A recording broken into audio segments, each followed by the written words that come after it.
Welcome to the Mad Max Minute presents Waterworld, H2O minutes at a time. I'm Rick. And I'm Julia. And today we're talking about minutes 35 and 36, which begin with the Atollers rushing to get a good spot for the execution and end with a line of smokers on jet skis speeding towards the atoll. Despite having just woken up, Helen and Enola are pretty quick to join the stream of people heading to the Organo Barge. Yeah, she knows what is happening. Like, she was at the meeting at least enough to know the purpose of everybody's out and aboutness. Yeah. So she wants to be there. She's joining the crowd. It's an advantage of sleeping in your clothes. Yes. That you don't yes, have to it take is. time to get ready. Yeah. Something really bothers me. Oh, I have a feeling I know exactly what it is. Yeah. Like, not even 10 seconds into this clip. The banker meanly, actively pushes her out of the way and says, "Get out of the way." Yeah. And like, then what? And then the atoll man behind the banker, Yeah, does the same thing. like, he actively shoves her. The banker, you could suggest, oh, he's walking and he doesn't want to duck out of her way and he just shoulders past her. The atoll guy behind her actively shoves Helen. Yeah. Like, these people hate Helen right now. Yeah, they really do. They really do. And then, I know you don't like jumping forward, but I need to jump forward because... Oh, you're talking about when the lady bumps into Helen? Yes, but not the lady. Oh, yeah, the guy next to her. Is the banker. Oh, yeah. Because you So- got the banker on one side of her, but then there's another guy on the other side of her. Yes. It's later on when they're watching the mariner being lowered down. The banker is standing right next to Helen, almost leering over her. All of a sudden, like, he likes her. I don't know about if it's that kind of leering. You think it's a... What kind of leering do you think it is? I think it's a sort of how long until she's in the cage sort of leering. Oh, okay. Like a sarcastic spite. Yeah. Oh, okay. I'm on board with that. That's pretty gross. Okay. Like, we're doing this to him, and then eventually we're going to do that to you because you're trouble. I was just so surprised at the attitude of the banker and the second Atoller right behind the banker. Mhm. Like, it's so openly disliking of Helen. It was shocking to me. It's very aggressive. Yeah. And for people living in such a confined community, Mm-hmm. that level of aggression can quickly turn very toxic, which is exactly what we saw at the public meeting. I do need to point out that you can tell that this is a community that does not partake in sexual pleasures, because if it was, Helen would be incredibly popular because she is beautiful and sexy. And if men looked at women in this society as sexual objects, they would treat her different.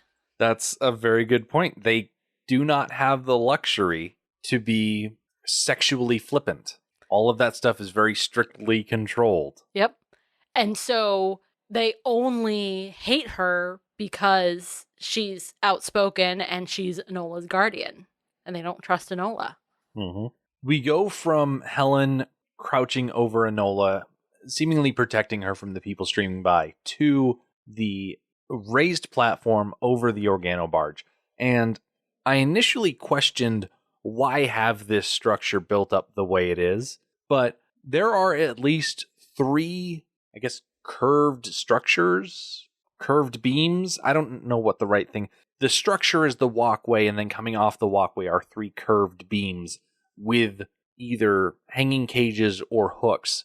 Obviously, there's the cage that the mariner's in, but there's also a cage hanging in the background off to the right. And then there doesn't seem to be a cage hanging off the hook to the left, but that doesn't mean that there isn't one at all. So I think this is just the jail for the atoll. When someone is a troublemaker, they get tossed in one of these hanging cages. Do you think that happens frequently? Frequently enough that they have to have 3. Yeah. They definitely seem like a we don't take prisoners sort of society. Either you've done nothing wrong and you're a free person, or you get recycled. With how strict they are with population control, I imagine that they don't have the luxury to toss people into the bog with abandon. Everybody in that atoll likely has a job, has a purpose, has a need that they fill. one reason they may not like Enola is she doesn't seem to have a job or a purpose that she fulfills. Oh, So, she's a kid. Do the other kids have purposes? I don't know. But if one of their own gets in trouble, you throw them in the cage, they cool off for a half a day, and then you let them out and they get back to work. Okay. So their punishments are perhaps more limited than our society punishments. Yeah. They're not going to keep someone in prison for 5 years, for 10 years, for life. Right. Because they don't have the 13th Amendment that lets you make that person work for essentially free. Well, that's what all these people are doing anyways. Yeah, but that's different because they're working as a member of the community as opposed to a prisoner of the community. Yeah. Because if they took prisoners that way, then they'd be no better than the slavers, and they are so much better than the slavers. Oh, so much better than the slavers. There's also something visually about the Atollers and the way they're walking. They're all walking in a straight line relatively calmly. Well, yeah, it's not like the cage is going anywhere. They can take their time. Right, but so there are separate pathways that they can take in order to fill all of the available front row seating. So they're all walking in single file, and then they branch off into the different rows that they could. It reminds me of middle school choir when the kids are coming in and then they like file onto their steps on the risers.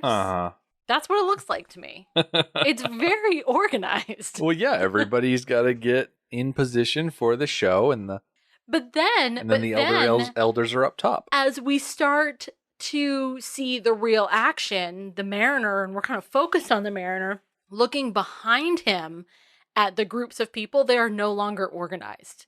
It's very clear that they walked in so organized that that's a production thing. That production was like, okay, guys, you're gonna come in and you're gonna file in and you're gonna fill the places that we have designated that you are going to be, and you need to keep moving. You have to be in place by a certain time, and you have to hit your mark and all that kind of stuff. And what the result is this very organized looking filing in.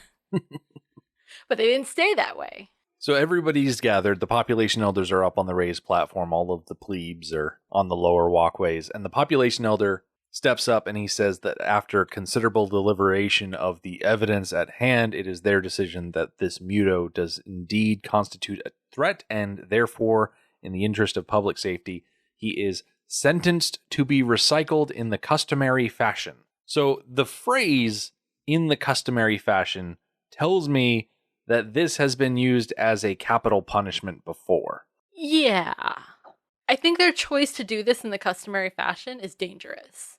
Sort of. It occurs to me that he can breathe underwater. Mm-hmm. And I know this is not underwater. Where he is going is not underwater. Yeah, this is not water. But what they know is that he can breathe underwater. They do not know the extent of his abilities. What if he can't drown? What if he doesn't drown under there? They're taking that risk. They don't know what he is or what he can do, and they're taking that risk anyways. Instead of slitting his throat. That's what I'm saying, is that they should have just slit his throat and then dumped him in.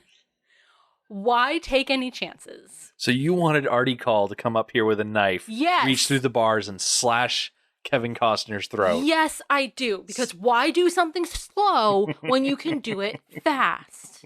Why do something with a question mark when you can do it with an exclamation point? Because you just drop the cage into the bog and you let it sit there for a few days. And you let nature swing the final blow.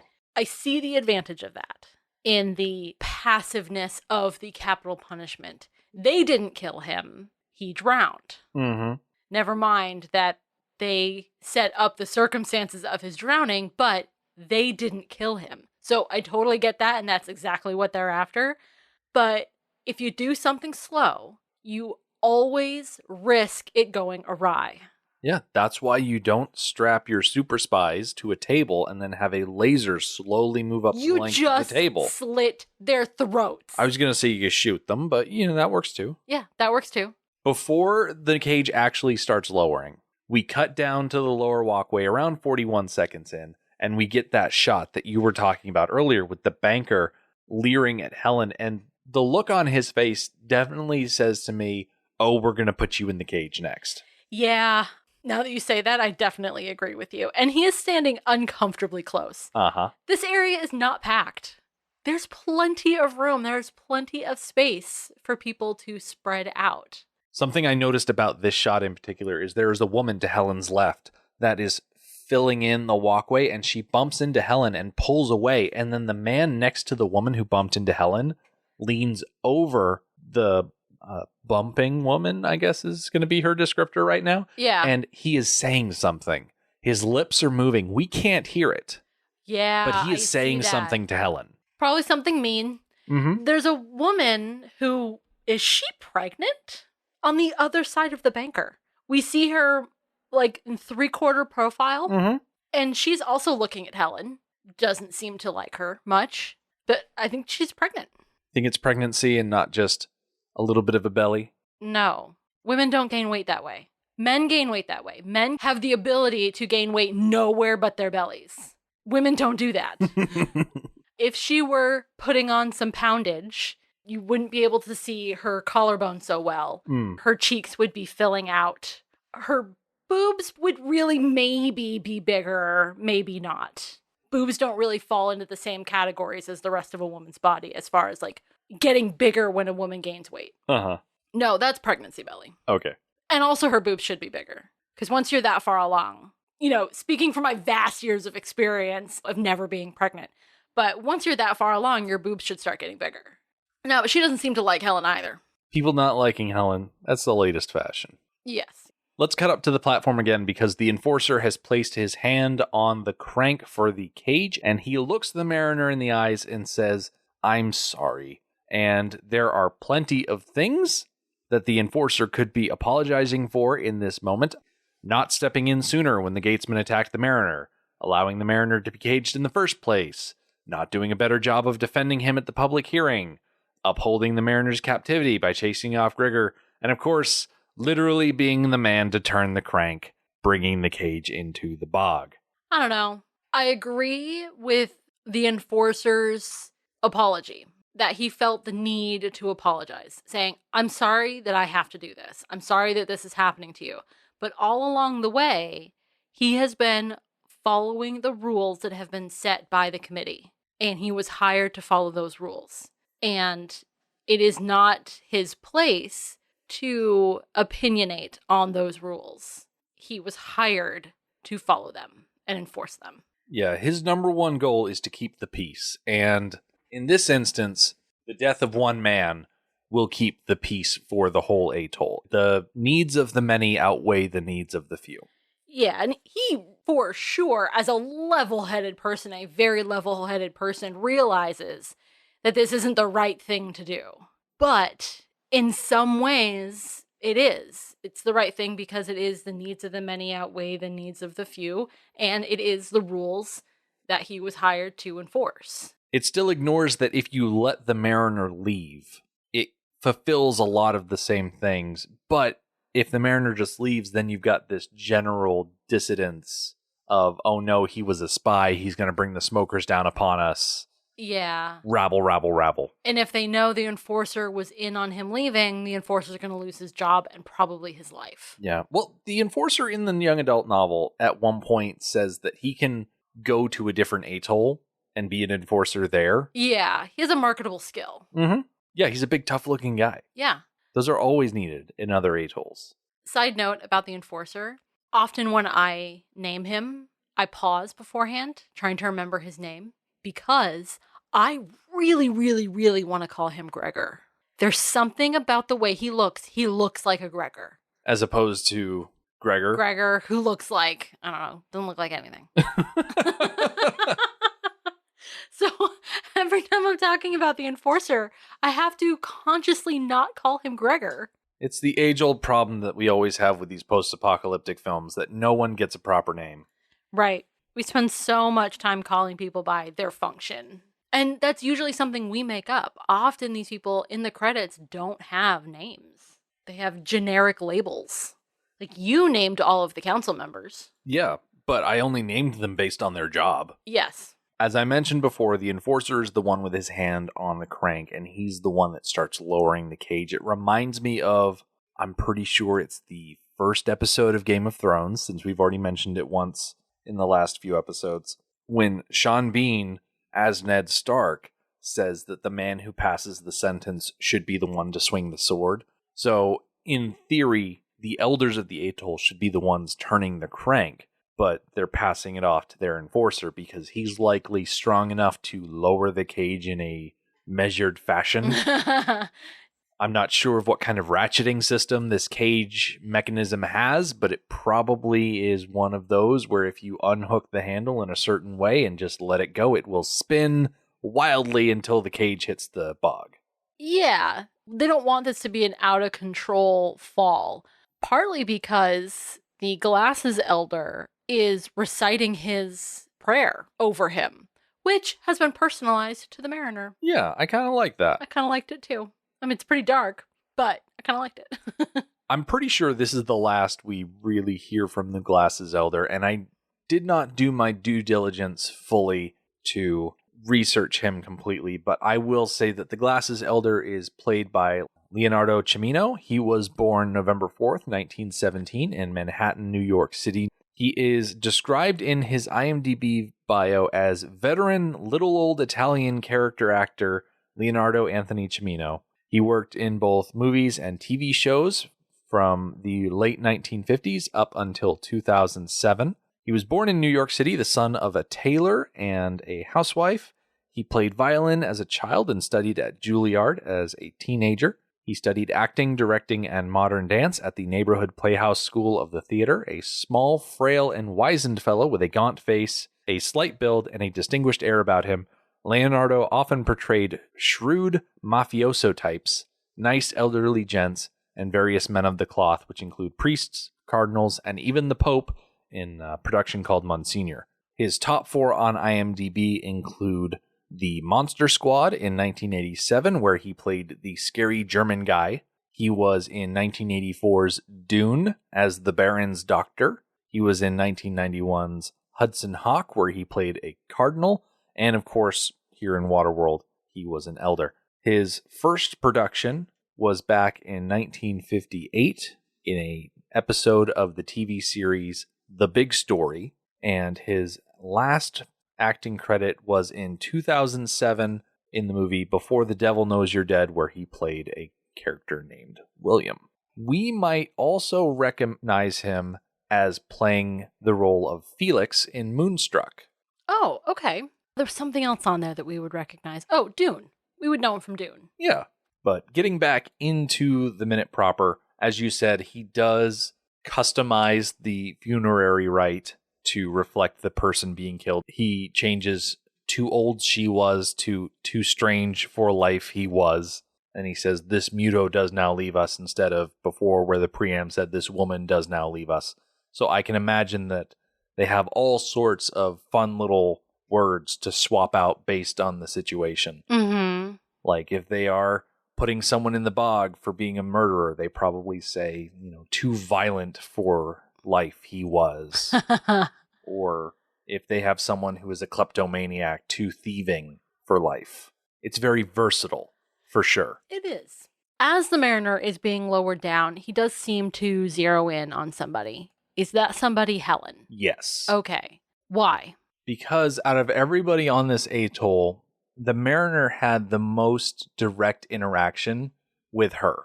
Because not only did he do the initial deal, buying the water, asking what she had in stock, he noticed that she was different from everybody else. And you could tell that he softened his demeanor with her a bit. Mm-hmm. Or at least that's how I interpreted that interaction between her and him. Okay. And of course, she's the one that chased after him to ask about dryland. She's more interesting than everybody else who was just either spying on him or going about their daily life. Yeah.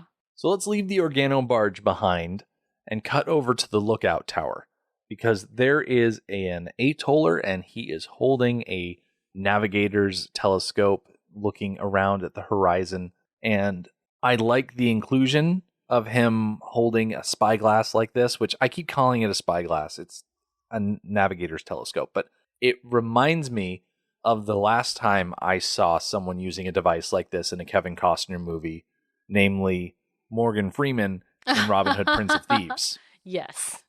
That was a cute little moment where Morgan Freeman, he like made it, right? Yeah, he had 2 polished pieces of crystal Yeah. or glass, whatever and a piece it was. of leather. And he just wrapped the leather around them. Yeah. Like it was nothing. It's something he did all the time. They were probably specifically for that purpose. It was probably his kit that just breaks down to something more transportable. So Kevin Costner's Robin of Locksley looks through it and is kind of adorably confused by it. He falls backwards. He pulls out his sword. He tries to stab at them. Yeah. The horsemen that he sees through the telescope. Yes. It's kind of cute. My favorite part about that is where Morgan Freeman says, "How you lot ever managed to take the Holy Land, I will never know." Yeah, right. Here on the watchtower, the telescope spies a whole line of smokers completely covering the horizon. And I love the performance of this Atoller because he drops the telescope and he's panting and he lets out at the top of his lungs smokers. And it is so dedicated to the delivery. And I love it. He gives it his all. It's 100%. wonderful. He leaves nothing on the table with this line. And he specifies that the smokers are coming dead out of the sun, coming out of the east, even though the banker in the meeting said that the smokers come from the west. Minor detail. We don't need to worry about it. I agree. We don't need to worry about it because even if they came from the west, if they were smart, which they are, they would have circled around to the east so that they could come out of the sun. Mm-hmm. Because if you're going to attack from a direction, you attack from the east in the morning. That way the defenders have the sun in their eyes. Yes. And they have a hard time seeing. The first shot of the attacking fleet, we get this overhead shot. And it's beautiful. It's very blue and white. It's absolutely a gorgeous shot. The water is so blue and the splashes and waves are so white. It's beautiful. Mm-hmm. But I love the cleverness of it. They've got the jet skis out front, pretty close together. They are creating just this sheet of white, which hides the numbers of what else is back there. And they're creating so much splash and mist up into the air, it makes it hard to see exactly what's coming for them. They have been incredibly clever about this attack, coming out of the sun and disguising their numbers. Mm-hmm. There's also the added benefit, if you keep the small craft up front in a solid line, then you're not going to have to worry about the small craft being caught up in the wakes of the larger boats. Mm-hmm. The small crafts are making smaller divots in the water, and then the large craft are going to just cut through that wake, not having as hard of a time with it as the jet skis would be if they were coming in behind the boats. Yes. And if the latest episodes of Grand Tour have taught us anything, it's that different sized boats in the water have a hard time functioning around each other because of those waves and the wakes behind them. Mm-hmm. This also definitely feels quite George Miller-esque. I was about to say, this overhead shot of the jet skis is a very blatant callback that Dean Semler is making to his work on the Mad Max films. Yep. Before it was dust, now it's choppy water. Yeah. This announcement of the smokers approaching has put a stay of execution in place as everybody freezes at the announcement, and the Commerce Elder is commanding everybody to go to their posts. They have practiced for this sort of thing. It's time for them to jump into action. And I like that they are practiced because this is literal life and death. They will die if the smokers get in here, so they'd better have a well-practiced plan in place. In next week's episode, I think I would like to talk more about that well-practiced plan idea. Well, you can practice and you can practice and you can practice, but there's also the saying that no plan survives first contact with the enemy. Yeah. There's that whole business. But getting back to the smokers proper, I really appreciate the way that they've constructed their attack force, because while they have their individual smokers on jet skis, which the book describes as berserkers, they also pepper in larger watercraft that serve different purposes. For instance, after we see the long line, we cut in on a boat. That boat has a ladder on it and a collection of structures supporting that ladder. They are going to use that like a siege tower later on in future episodes. And in the last wide shot of this clip, you can see that there are also other boats that are just designated as gunboats, carrying larger groups of smokers that can attack once a hole is made. This force definitely, on first glance, seems so much better organized than the Atoll. It's really a shame these two groups can't work together. I know, right? Because the Atoll has got some things down. They've got electricity down, and they've got generating organic matter down-ish. They could do better, but they're on the way. And they've got the ideas of residential space and a community council and a community store. So they've got more of the civic things at least started. Mm-hmm. And the smokers have the military side of things pretty well down so far that we see. So it's a real shame they can't work together. Yeah. We do get a quick shot of the enforcer approaching a weapon rack and handing weapons out to the Atollers. The majority of their weapons are all close combat, clubs, makeshift swords. We see later on in future episodes, they have bows, arrows, spears, crossbows, no gunpowder. Yes. That is where they fall down. Gunpowder. They've got no modern weapons to fight the smokers with, and it's like 12th century going up against 20th century. Yeah, it's a knife to a gunfight. Mm-hmm. Literally, they're bringing a knife to a gunfight. So they've got a hard battle up ahead of them, and the one thing they've got going for them is that they are behind a wall. But we will find out very quickly how effective that wall is. So join us next time where we will see the Atollers scramble to their defenses as the smokers surround the Atoll and the Deacon unleashes his most terrifying weapon. The Mad Max Minute podcast is a fan project by Rick and Julia Ingham. Waterworld was written by Peter Rader and David Toohey, directed by Kevin Reynolds, and presented by Universal Pictures. Mad Max Minute is produced and edited by Rick Ingham. Our opening music is Verdi's Dies Irae by Daniel Batista of danielbatista.com.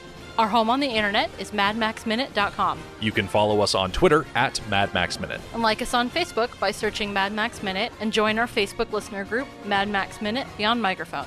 If you'd like to support the podcast, visit patreon.com/MadMaxMin. Thank you for joining us for Waterworld episode 18. We'll see you next time.